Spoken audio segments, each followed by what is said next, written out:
Last day we discussed of dimensions of a physical quantity and the principle of homogeneity of dimensions. We found the dimensions of different physical quantities, force, momentum, etc. Then we learned an important principle, the principle of homogeneity of dimensions, and 3 applications. അല്ലേ? പരീക്ഷയ്ക്ക് question വരുന്നൊരു പ്രധാനപ്പെട്ട സെക്ഷനാണ് dimension analysis. Clear? നമ്മളവിടെ പഠിക്കാൻ ബാക്കിയുള്ളത് limitations of the principle of homogeneity of dimensions. ഈ പഠിച്ച പ്രിൻസിപ്പിളിൻ്റെ പരിമിതികൾ. What are the limitations of the principle of homogeneity of dimensions? നമ്മൾ നേരത്തെ പുതിയൊരു ഇക്വേഷൻ കണ്ടുപിടിക്കുമ്പോൾ അല്ലേ, for example period of a pendulum T equal to അല്ലേ എന്താണ് k√L/g. കെയുടെ വാല്യൂ എത്രയാണ്? 2π ആണ്. അത് നമുക്ക് ഈ മെത്തേഡിൽ നിന്നല്ല കിട്ടിയത്, നമ്മൾ വേറെ വഴിയിൽ വെച്ച് കണ്ടാണ്. അപ്പോൾ ഈ മെത്തേഡ് ഉപയോഗിച്ച് നമുക്ക് ഇക്വേഷനിലെ കോൺസ്റ്റൻറ്റിൻ്റെ വാല്യൂ കണ്ടുപിടിക്കാൻ പറ്റില്ല. We can't get the value of constant in the equation using the principle of homogeneity. ഒന്നാമത്തെ limitation. We cannot get the value of constant in the equation. 2, sometimes the physical quantity may depend on more than 3 factors. തന്നിരിക്കുന്ന physical quantity 3ലധികം ഫാക്ടേഴ്സിനെ ആശ്രയിക്കുകയാണെങ്കിൽ ഈ method ഉപയോഗിക്കാൻ പറ്റില്ല. If the given quantity depends on more than 3 factors, the method of dimensions fails to find the correct equation. അപ്പോൾ ഇതാണ് principle of homogeneity of ഡയമെൻഷൻസിൻ്റെ 2 limitations. Clear? 2 points. Constant value കണ്ടുപിടിക്കാൻ പറ്റില്ല, പിന്നെ തന്നിരിക്കുന്ന ക്വാണ്ടിറ്റി 3 ഫാക്ടേഴ്സിലധികം ഡിപ്പെൻഡ് ചെയ്തിട്ടുണ്ടെങ്കിൽ നമുക്ക് ഈ മെത്തേഡ് ഉപയോഗിച്ചിട്ട് ഇക്വേഷൻ കണ്ടുപിടിക്കാൻ പറ്റില്ല എന്ന് പറയാൻ പറ്റും. ക്ലിയർ? 2 ലിമിറ്റേഷൻസ്. ഇത്രയാണ് നമുക്ക് ഡയമെൻഷൻസിനെ കുറിച്ച് പഠിക്കാനുള്ളത്. This much we have to study about principle of homogeneity of dimensions. Clear? Very important for the examination. അല്ലേ? ക്വസ്റ്റ്യൻ വരും. ഈ ചാപ്റ്ററിലെ അടുത്ത ഭാഗം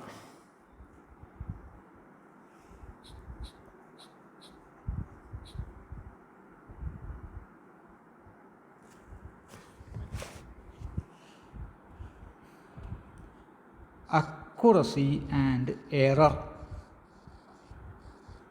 in measurement.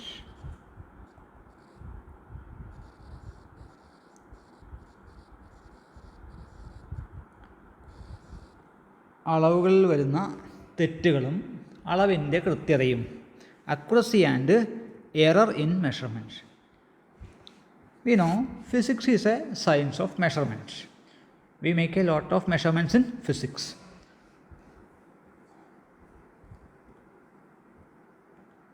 So the terms accuracy and error are very important here. എന്താണ് accuracy, എന്താണ് error? നമുക്ക് അറിയാവുന്ന കൃത്യത എന്നാൽ എന്താണ്, തെറ്റ് എന്നാൽ എന്താണ് നമുക്ക് അറിയാവുന്ന വാക്കാണ്. അത് നമുക്ക് നോക്കാം. What do you mean by accuracy and error in measurement? So 2 words, error, accuracy. മറ്റൊരു വാക്ക് കൂടിയുണ്ട്, പ്രിസിഷൻ. അത് അവിടെ എഴുതിയിട്ടില്ല. Precision. 3 words, error, accuracy, precision. 3 words. ഓരോ വേർഡും എന്താണെന്ന് നോക്കിയിട്ട് നമുക്ക് തുടങ്ങാം ഇന്നത്തെ class.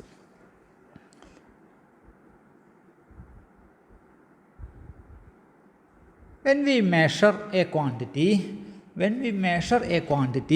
we may not get the actual value of the quantity.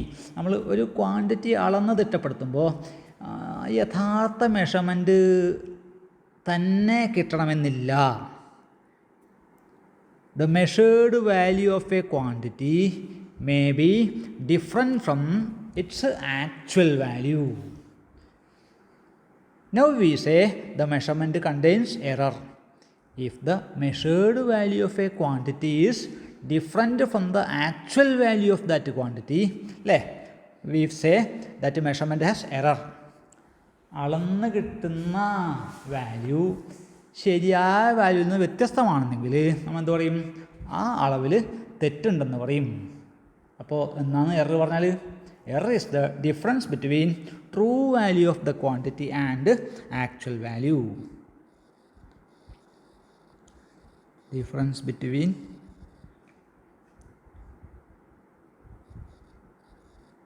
True value and measured value. Clear? Difference between true value and measured value of a quantity is called error in the measurement. രണ്ടും ഒന്നാണെങ്കിലോ, true value measured value തുല്യമാണെങ്കിലോ error 0 ആവും. അങ്ങനെ സംഭവിക്കുന്നത് വളരെ അപൂർവമാണ് അല്ലേ? Error 0 ആവാൻ സാധ്യത വളരെ കുറവാണ് പൊതുവേ. ഒന്നാമത്തെ word error. Error, difference between true value and measured value of a quantity is called error. Clear? അടുത്ത വാക്ക് കൃത്യത. കൃത്യത accuracy. Accuracy accuracy if the true value and measured value are the same, if the measured value of a quantity is same as the true value, we say the measurement is accurate. അല്ലേ? അളന്ന് കിട്ടുന്ന value ശരിയായ value തന്നെയാണെങ്കിൽ നമുക്ക് എന്ത് പറയാം? ആ measurement accurate ആണ്. മെഷർമെൻറ്റ് അക്യുറേറ്റ് ആണെങ്കിൽ എറർ 0 ആയിരിക്കും അല്ലേ? പൊതുവേ അക്യുറസി കൂടുതലാണെങ്കിൽ കൃത്യത അധികമാണെങ്കിൽ എറർ കുറയും. The more the accuracy less is the error. ശരിയല്ലേ? അക്യുറസി കുറവാണെങ്കിലോ എറർ കൂടുതലുമായിരിക്കും. Clear? So if a measurement is accurate, it means the true value and the measured value are one and the same. Clear? The more the error, less is the accuracy. ഇപ്പോൾ error, accuracy, മൂന്നാമതൊരു വാക്കുണ്ട് precision. Precision എന്ന് പറഞ്ഞാൽ മലയാളത്തിൽ സൂക്ഷ്മത എന്നങ്ങാണ്ട് പറയാം. സൂക്ഷ്മത. പ്രിസിഷൻ. പ്രിസിഷൻ. പ്രിസിഷൻ. എന്താണ് precision? What is meant by precision? സൂക്ഷ്മത. ഒരു ഇൻസ്ട്രുമെൻറ്റിൻ്റെ ചെറിയ വാല്യൂ അളക്കാനുള്ള കഴിവ്. It's ability of an instrument to measure very very small size. Clear? It's ability of an instrument. Precision is the ability of an instrument to measure very very small size. For example, using a scale. Ability to measure very small size. For example, ഒരു metre scale ഉപയോഗിച്ചിട്ട് നമുക്ക് അളക്കാവുന്ന ഏറ്റവും ചെറിയ size എത്രയാണ്? പക്ഷേ smallest size you can measure using a metre scale 1 millimeter, 0.1 centimeter അല്ലേ? നേരെ മറിച്ച് ലെങ്ത് അളക്കാൻ വേറെയും നമ്മൾ ഡിവൈസുകൾ ഉപയോഗിക്കാറുണ്ട്. To measure length of a body we also make use of vernier callipers എന്ന് പറയും കേട്ടോ. അതിന് 1 millimeter അല്ല, 0.1 millimeter. It can measure up to 0.01 centimeter.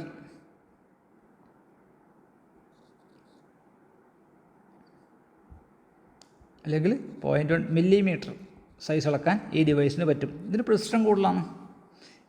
മനസ്സിലാകുന്നുണ്ടോ? മീറ്റർ സ്കെയിലിന് അളക്കാവുന്ന ഏറ്റവും ചെറിയ സൈസ് 0.1 centimeter ആണെങ്കിൽ വെർണിയർ കാലിപ്പേഴ്സിനോ അതിനേക്കാൾ ചെറിയ സൈസ് എത്ര? 0.01 centimeter വലിപ്പം അളക്കാൻ പറ്റും. അപ്പോൾ അതിന് പ്രിസിഷൻ അധികമാണ്. Vernier callipers has more precision compared to metre scale. Clear? So precision. 3 വാക്കുകൾ ഞാൻ പറഞ്ഞു: error, accuracy and precision. Clear?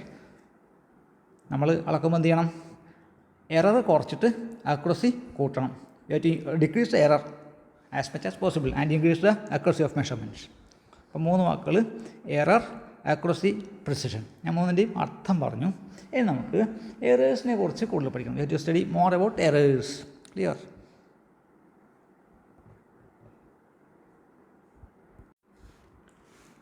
Next we study more about errors. Our topic is classification of errors. നമ്മുടെ ഉദ്ദേശം മെഷർമെൻറ്റിൽ എറർ കുറക്കുകയാണ്. Our aim is to reduce the error in all measurements and to increase accuracy. For this we study more about errors. എറേഴ്സിനെ കുറിച്ച് അധികം പഠിച്ചാൽ മാത്രമേ error കുറക്കാൻ പറ്റുള്ളൂ. Clear? First we classify errors into 2 types. Errors 2 type. Systematic errors, പിന്നെ രണ്ടാമത്തത് random errors. Systematic errors and random errors. Systematic എറേഴ്സും റാൻഡം എറേഴ്സും. Systematic errors and random errors. Classification of errors into 2 classes. ആദ്യം നമുക്ക് പഠിക്കേണ്ടത് systematic errors. What are systematic errors? So first we study systematic errors.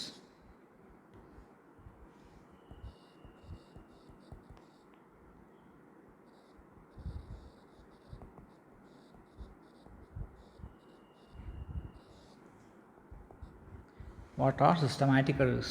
Here നമ്മളിപ്പോൾ റൂമിൻ്റെ length അളക്കുകയാണെങ്കിൽ, suppose V measure the length of the class room. Clear?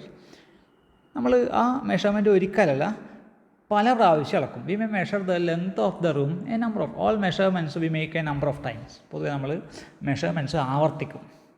When we measure the length of the room I get the value 4.01 meter. First I get the value 4.01 meter. ശരിയായ length 4 meter ആണ്. നമുക്ക് അളന്ന് കിട്ടുന്ന value ഒരിക്കലും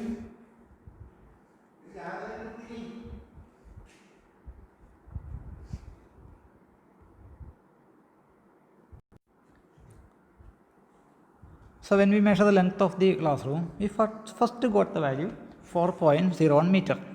Then I get the value 4.02 meter. Then I get 4.05 meter. Here you can see the measured value is always greater than the actual value. അല്ലേ? ഇതിലത്തെ എററോ ഓരോ കേസിൽ നോക്കിക്കോ. ഒന്നാമത്തെ കേസിൽ എറർ എത്രയാണ്? 4 - 4.01. 4 4.0 കുറച്ചാൽ കിട്ടുക -0.01 മീറ്റർ. ഇവിടെയോ -0.02 മീറ്റർ. ഇവിടെയോ -0.05 മീറ്റർ. എല്ലാ കേസിലും എറർ നെഗറ്റീവാണ്. കാരണം നീച്ച് കേസിൽ error is negative.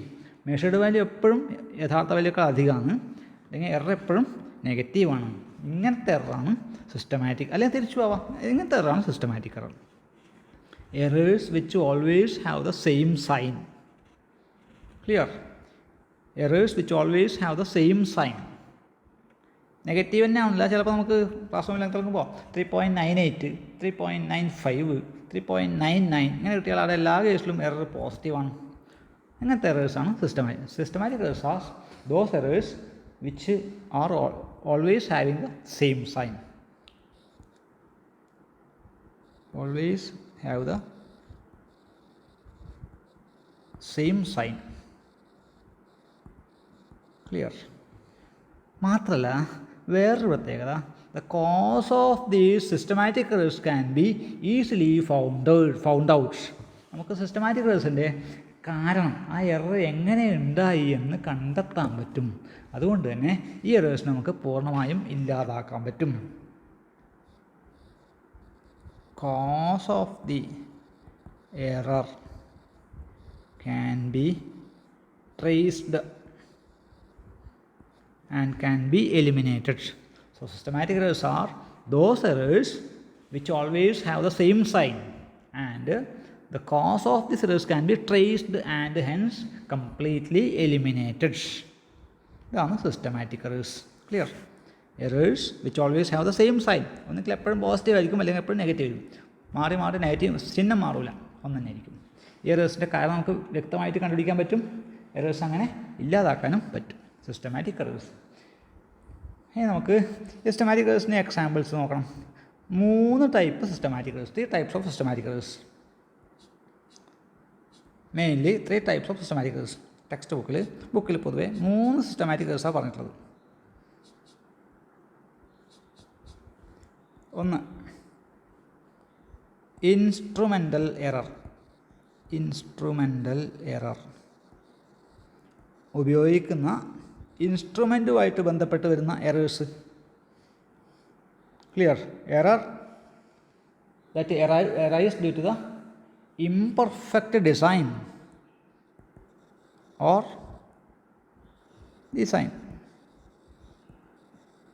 or calibration of the instruments. ഇൻസ്ട്രുമെൻറ്റിൻ്റെ കുഴപ്പം കൊണ്ട് വരുന്ന എററാണ് ഇൻസ്ട്രുമെൻ്റൽ എറർ. ഫോർ എക്സാമ്പിൾ, നമ്മൾ സ്കെയിൽ ഉപയോഗിച്ച് ലെങ്ത് ഇളക്കുമ്പോൾ സ്കെയിലിൻ്റെ ഒരു അറ്റം തയഞ്ഞു പോയിട്ടുണ്ടാവാം. One edge of the scale may be on off. അപ്പോൾ ആ സ്കെയിൽ ഉപയോഗിച്ച് ഒരറ്റം തയഞ്ഞു പോയ സ്കെയിൽ ഉപയോഗിച്ചിട്ട് റൂമിൽ ലെങ്ത് വന്നാൽ കൃത്യമായിട്ടുള്ള ലെങ്ത് കിട്ടൂല. പക്ഷേ നമുക്ക് കുഴപ്പം ഒഴിവാക്കാം, നല്ല സ്കെയിൽ ഉപയോഗിച്ചാൽ മതി. Clear? So error which arise due to the imperfect design or calibration of the instrument is called instrument. Example, ഞാൻ നേരത്തെ പറഞ്ഞ അല്ലേ, ഓൺ ഔട്ട് സ്കെയിൽ അല്ലേ. വേറൊരു എക്സാമ്പിൾ സീറോ എറർ എന്ന് പറയും കേട്ടോ, ഓഫ് വെർനിയർ കാലിപ്പേഴ്സ്. എന്താണെന്ന് പിന്നെ പഠിക്കും. Zero error of vernier callipers, screw gauge നല്ലൊരു എക്സാമ്പിളാണ്. So instrumental errors are those errors which arise due to the imperfect design or calibration of the instrument. Clear? Example വെച്ചാൽ zero error of vernier callipers and screw gauge. ഇത് നമുക്ക് ഒഴിവാക്കാൻ പറ്റും. Instrument മാറ്റിയാൽ മതി. Instrument faulty ഡിസൈനുള്ള instrument ആണെങ്കിൽ നമുക്ക് instrument മാറ്റി ഉപയോഗിക്കാം, അല്ലെങ്കിൽ ഇൻസ്ട്രുമെൻറ്റ് തന്നെ കറക്റ്റ് ചെയ്യാൻ പറ്റും. Clear? 2 imperfection. Error due to imperfection പറയാം.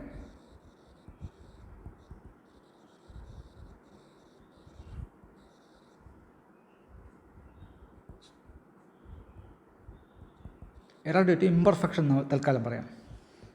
Error due to imperfection. Error due to imperfection means error due to imperfect technique of measuring. ഉപയോഗിക്കുന്ന ടെക്നിക്കിലെ തെറ്റുകൊണ്ട്, അല്ലെങ്കിൽ or due to imperfect external conditions. Clear? അളക്കാൻ ഉപയോഗിക്കുന്ന മെത്തേഡിൻ്റെ കുഴപ്പങ്ങൾ കൊണ്ട്, അല്ലെങ്കിൽ ചുറ്റുപാടുകളുടെ കുഴപ്പം കൊണ്ട് ഉണ്ടാവുന്ന എററാണ് എറർ ഡ്യൂ ടു ഇംപെർഫെക്ഷൻ. മനസ്സിലാകുന്നുണ്ടോ? നമ്മളിപ്പോൾ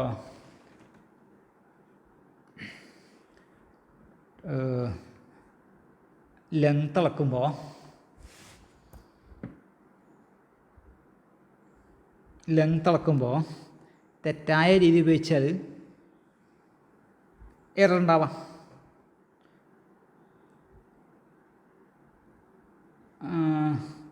നമ്മളിപ്പോൾ ടെമ്പറേച്ചർ അളക്കുമ്പോൾ, ഫോർ എക്സാമ്പിൾ ടെമ്പറേച്ചർ അളക്കുമ്പോൾ തെർമോമീറ്റർ എവിടെ വെക്കണം? പ്രത്യേക സ്ഥലത്ത് വെക്കണ്ടേ? ആംപിറ്റിൽ വെക്കണം. Placed under the armpit may give A temperature lower than the actual value. ഇങ്ങനെയുള്ള അതാണ് ഇംപെർഫെക്റ്റ് ടെക്നിക്ക് കാരണം വരുന്നത്. പിന്നെ ടെമ്പറേച്ചറിലെ മാറ്റം, പ്രഷറിലെ മാറ്റം ഒക്കെ നമ്മുടെ മെഷർമെൻറ്റിനെ ബാധിക്കാം അല്ലേ. നമ്മളൊരു വസ്തുവിന് ലെങ്ത് അളക്കുമ്പോൾ റൂം ടെമ്പറേച്ചറിലെ ലെങ്ത് ആയിരിക്കില്ല 100 °C. മനസ്സിലാകുന്നുണ്ടോ? when we measure the length of a body at room temperature, clear, and at 100 °C, length same ആയിരിക്കില്ല. വസ്തുവിൻ്റെ നീളം കൂടും ചൂടാക്കുമ്പോൾ. ടെമ്പറേച്ചറിലെ മാറ്റം ലെങ്ത്തിനെ അഫക്റ്റ് ചെയ്യും. So error due to imperfection means error that occurs due to imperfect technique of measurement or due to imperfect external conditions. ഒന്നുകൂടിയുണ്ട്, മൂന്നാമത്തത് പേഴ്സണൽ എറർ. ചെയ്യുന്ന ആളുടെ അശ്രദ്ധ കൊണ്ട്, അല്ലെങ്കിൽ മറ്റ് കുഴപ്പങ്ങൾ കൊണ്ട് വരുന്ന error, personal error. It the person doing the experiment, not person. ഇതാണ് പേഴ്സണൽ എറർ. ക്ലിയർ? ചെയ്യുന്ന ആളുടെ പോരായ്മകൾ കൊണ്ട് വരാവുന്ന എറേഴ്സാണ് പേഴ്സണൽ എറേഴ്സ്. അപ്പോൾ 3 എണ്ണം: instrumental error, error to imperfection, personal error. Clear? ബാക്കി അടുത്ത ക്ലാസ്സിൽ 2-3 ദിവസം കൊണ്ട് അടുത്ത ക്ലാസ് ഉണ്ടാവും.